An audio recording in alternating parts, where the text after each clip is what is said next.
माझी पुढची कविता आई. बाळाची आठवण सदा येते, बाळाची आठवण सदा येते, ती पुन्हा पुन्हा पाना देते, झोपेतही पा घेते.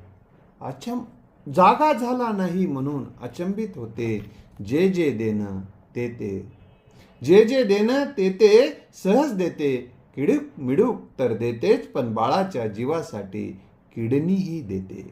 जीव देऊन तरी जीव वाचावा, तिची तळमळ राहते, जीवाच्या भवितव्याने तिला गलबलून येते. अंतकरण ओलं ओलं होते, पोटातील भूक मारून ती जेवू घालते. स्वतः उपाशी बाळाला कसं तरी वाटेल म्हणून ती ढेकर देते. डोळ्यात झोप तरी, डोळ्यात झोप तरी, बाळाच्या काळजीनं ती जागी राहते, बाळाच्या काळजीनं ती जागी राहते. अशी ती आई असते मित्रो. आईला समजून घेणं